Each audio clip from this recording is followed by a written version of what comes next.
Foi dramaturgo português e até considerado o grande salvador do teatro em Portugal. Relativamente aos meus dados biográficos, existem muitas incertezas.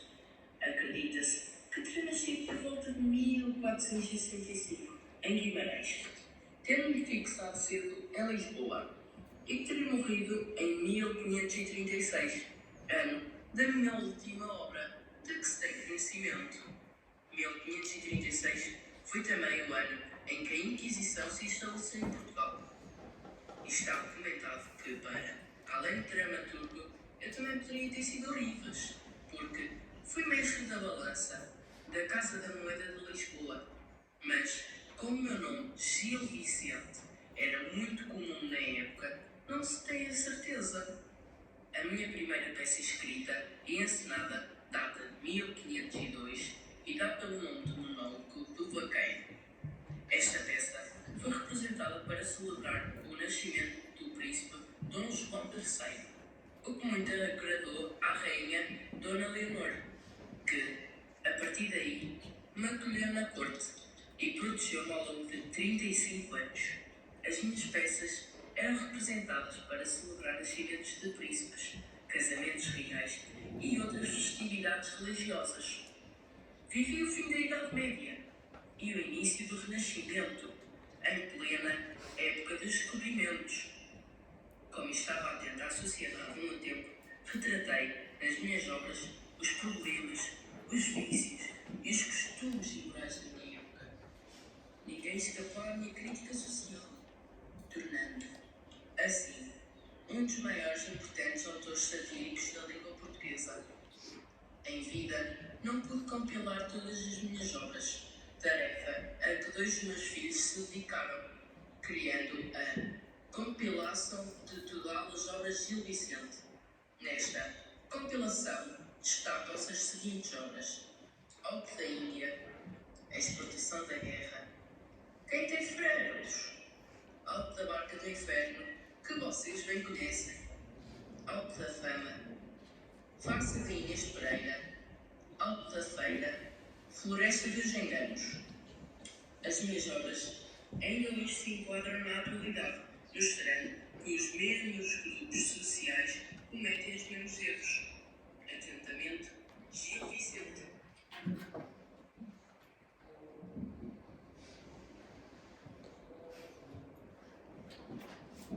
O Alto da Barca do Inferno reflete, assim, a sociedade da época, sendo possível traçar um quadro fiel das classes sociais apresentadas, dos seus hábitos, defeitos e virtudes. Data de 1517 e é considerado uma moralidade. As moralidades eram representações cujas personagens simbólicas encarnavam vícios ou virtudes com o objetivo de moralizar a sociedade. Assim, cada uma das personagens representa uma classe social ou uma determinada profissão ou mesmo um credo. À medida que as personagens vão surgindo no alto, trazem elementos simbólicos, e nós vamos ter a oportunidade de ver ali os sapatos, as formas do sapateiro, trazem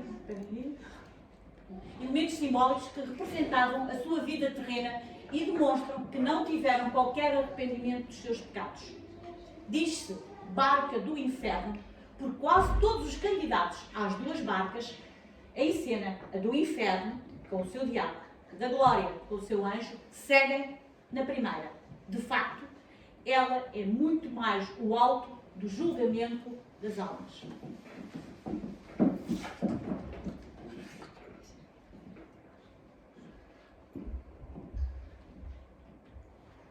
Afinal, Dom Henrique era tirano, vaidoso, infiel, altivo, presunçoso. No entanto, era ingênuo, porque era daí e não sabia. Pertencia à nobreza.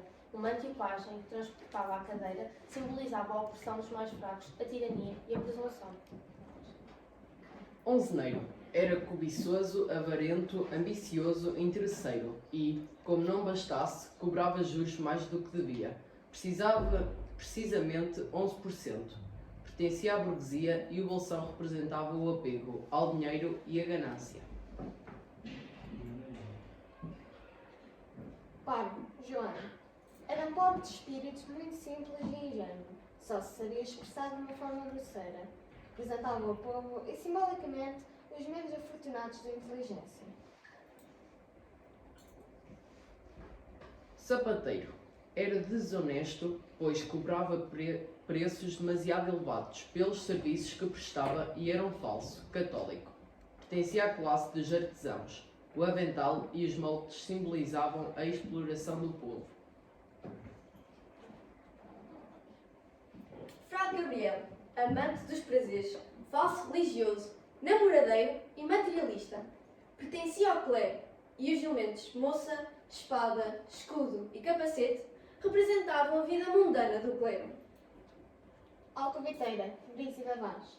Era mentirosa, hipócrita, descarada e bajuladora. Pertencia ao povo e os elementos moças que ela aliciava para a prostituição e os cofres representavam a exploração terceira para seu próprio lucro. Judeu. Era fanático pela sua religião, desrespeitoso para com a religião católica e avarento.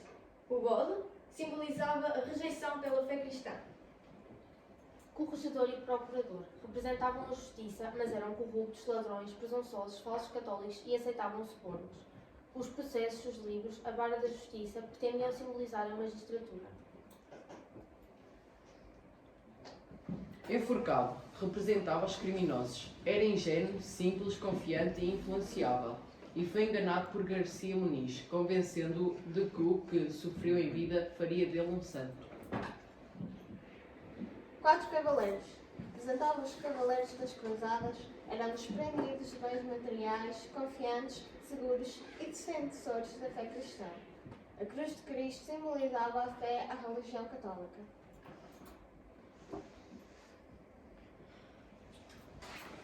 Vamos então agora assistir à representação da quinta cena, que vai ter como sapateiro a Yara, o diabo vai ser representado pela Bruna e o anjo pela Rafaela.